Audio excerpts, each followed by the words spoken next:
To 9. Two pamphlets and posters published yesterday by the Home Office have raised eyebrows, to put it mildly. One of the posters says in the UK, both people must say yes to sex. This is called consent.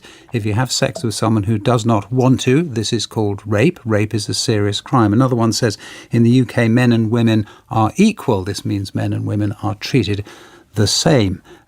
People are asking why those posters are necessary, and indeed whether they point up a danger that there is from asylum seekers that the government has previously tried to downplay. Let us talk to Katy Bourne, Sussex Police and Crime Commissioner, who has herself supported protests about the Crowborough migrant camp in Sussex. And Jacqueline McKenzie also joins us, who is a partner at Leigh Solicitors and head of Immigration and Asylum there. Morning to you both.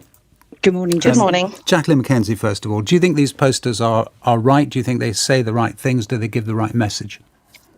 I mean, these posters and booklets are actually problematic. We've had them before. We had a whole series of them for countries where people were mostly deported to. So I remember the Jamaica one, which kind of said to people, you know, when you get to Jamaica, you must adopt a Jamaican accent. And they were talking to people who'd lived most of their lives in the UK. So often these things are problematic. They're patronising. Having said that, there are two issues. Firstly, why has the government put this in the public domain? It's bound to be inflammatory and stir up the sort of problems that we're witnessing at the moment, you know, sort of protests outside asylum hotels and so forth.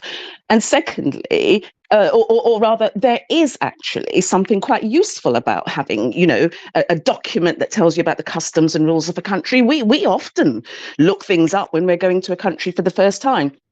So something that could be quite good if done well and not done in a patronising way could be useful. But I'm very suspicious of the fact that the government has put this in the public domain, particularly when we know a lot of the statistics that are put out there about foreign nationals and who is a foreign national, because that requires a definition.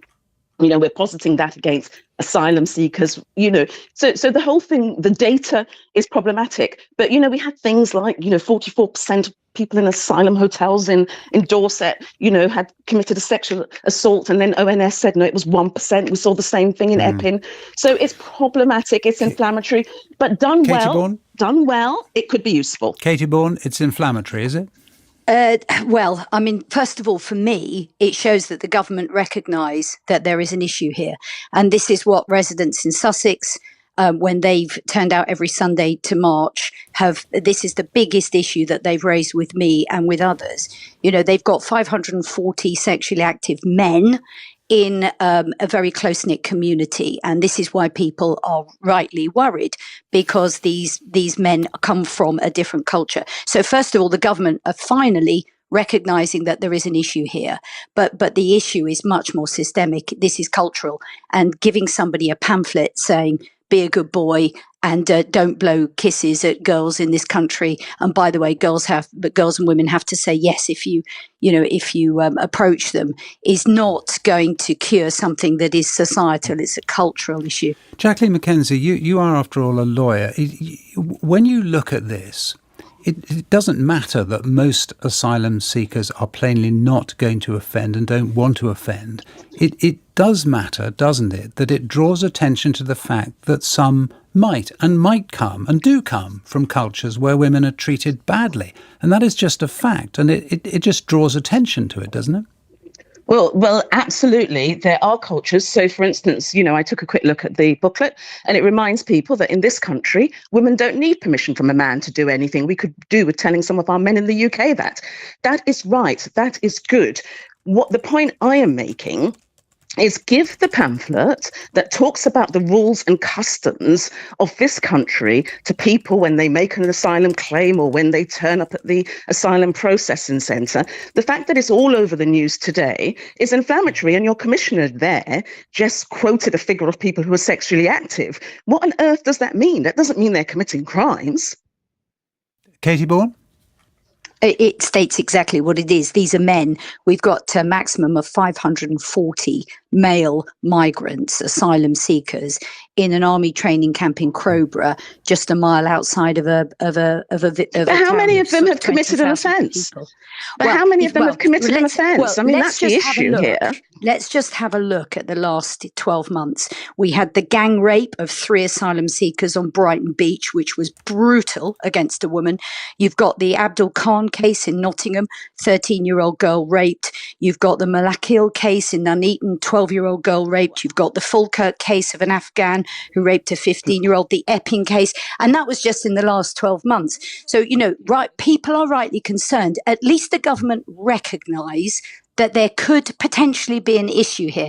Now what I want to know is, what are they going to do about it? Because handing a migrant, an asylum seeker, a leaflet that goes against their cultural upbringing, saying to them, this is how we do it over here, is not going to change their behaviours. That's an interesting point, isn't it, Jacqueline McKenzie, is whether a leaflet is enough anyway.